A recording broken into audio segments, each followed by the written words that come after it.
Bismillahirrahmanirrahim. Assalamualaikum warahmatullahi wabarakatuh. Selamat siang, salam sejahtera bagi kita semuanya. Yang saya hormati Bapak Wakil Presiden, Bapak Ibu sekalian, para peserta sidang Kabinet Paripurna pagi hari ini. Kita semua tahu bahwa situasi saat ini adalah situasi yang tidak mudah, situasi yang tidak gampang. Saya kira sisi baik fiskal kita, moneter kita sangat dipengaruhi oleh ekonomi global yang sedang bergejolak, utamanya yang berkaitan dengan kenaikan inflasi hampir di semua negara.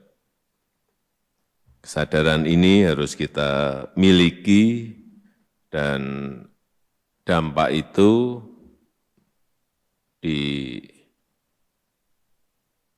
dirasakan betul oleh masyarakat saat kita turun ke bawah. Amerika inflasinya saat ini sudah di angka 7,9, yang biasanya di bawah 1. Di Uni Eropa juga sudah masuk ke angka 7,5%, yang biasanya juga kira-kira hanya di angka 1. Turki sudah di angka 54. Angka-angka seperti ini akan membawa kita yang saya kira sudah kita tahan-tahan agar tidak terjadi kenaikan, tetapi saya kira situasinya memang tidak memungkinkan. Enggak mungkin kita tidak menaikkan yang namanya BBM, enggak mungkin. Oleh sebab itu kemarin naik Pertamax.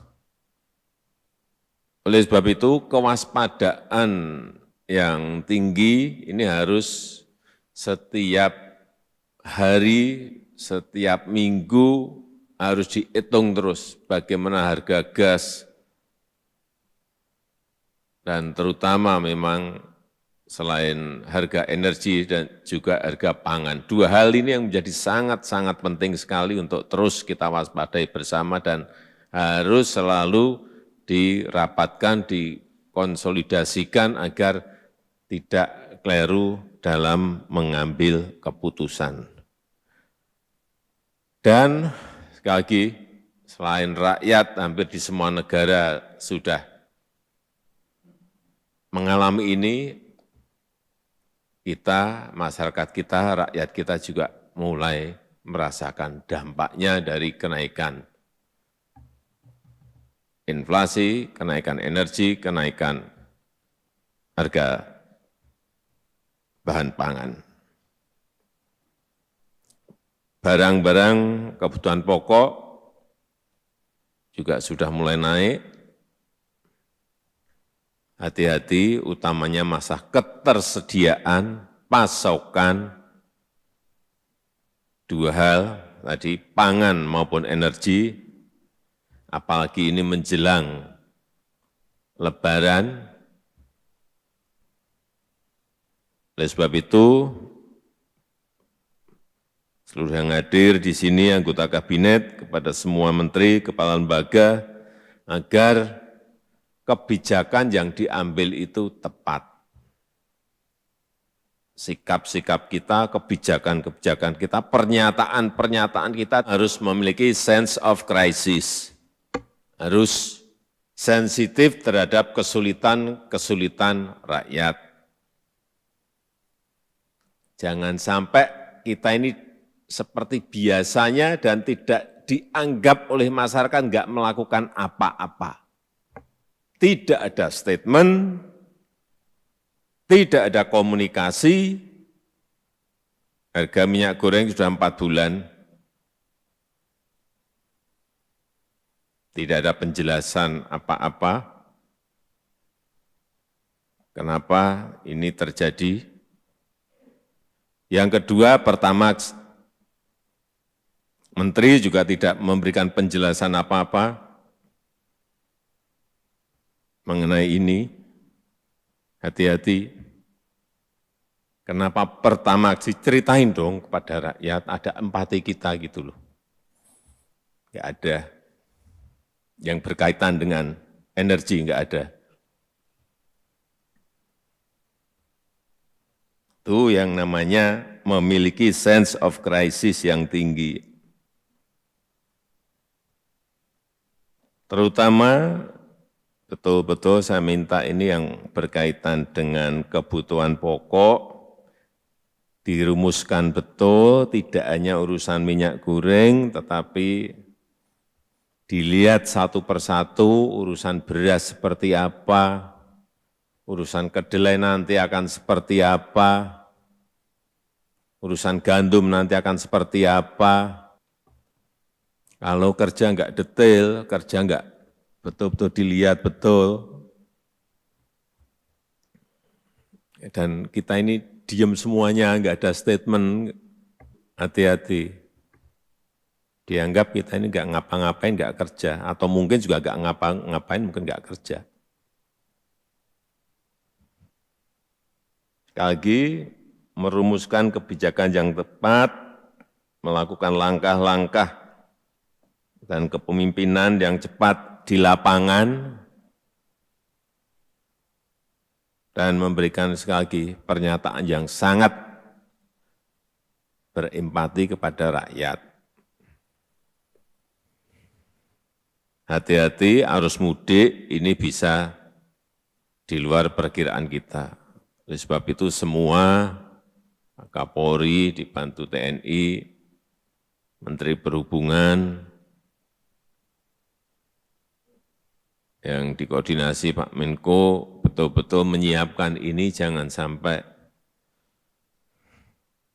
keliru, mempersiapkan jalur mudik yang baik dan bisa meminimalisir kemacetan dan penumpukan arus mudik maupun arus balik nantinya. Harus mulai dihitung betul. Ini bisa, kalau yang saya tangkap di bawah, ini semuanya ini mau mudik semua. Jadi persiapannya juga harus ekstra. Yang berkaitan dengan bantuan sosial, saya harapkan baik PKH dan lain-lain, plus yang kemarin BLT minyak goreng bisa disalurkan secepat-cepatnya sebelum Lebaran tiba.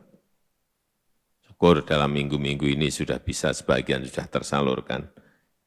Bukan apa-apa, mungkin kita itu enggak merasakan, tapi 300.000 rupiah bagi rakyat itu pas mau Lebaran dapat itu, rasanya betul. Saya bisa merasakan betul itu.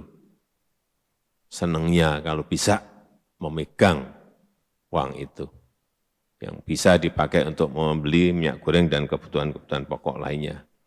Saya juga ingin mengingatkan kembali, padat karya jangan dilupakan. Situasi seperti ini kita memerlukan lapangan kerja yang seluas-luasnya. Oleh sebab itu, ini perlu saya ingatkan lagi agar tidak lupa. Dorong industri-industri yang berkaitan dengan pangan, mungkin pakan ternak dalam skala kecil, dirumuskan juga yang berkaitan dengan cold storage, yang bisa cold storage logistik yang bisa dipakai untuk menyimpan makanan dalam bahan pangan dalam waktu yang sangat panjang. Kemudian yang berkaitan dengan investasi, perlu saya ingatkan lagi, insentif untuk industri-industri yang padat pekerja, itu tolong diberikan ruang yang sebesar-besarnya. Industri yang berkaitan dengan substitusi impor atau TKDN, berikan ruang yang seluas-luasnya dalam rangka yang di depan tadi sudah saya sampaikan. Sekali lagi, jelaskan situasi global yang sedang sangat sulit, sampaikan dengan bahasa rakyat dan langkah-langkah yang sudah diambil pemerintah itu apa dalam menghadapi krisis dan kenaikan inflasi, dan jangan menimbulkan polemik di masyarakat, fokus pada bekerja dalam penanganan kesulitan-kesulitan yang kita hadapi. Jangan sampai ada lagi yang menyuarakan lagi mengenai urusan penundaan, urusan perpanjangan. Enggak. Saya rasa itu yang ingin saya sampaikan. Terima kasih.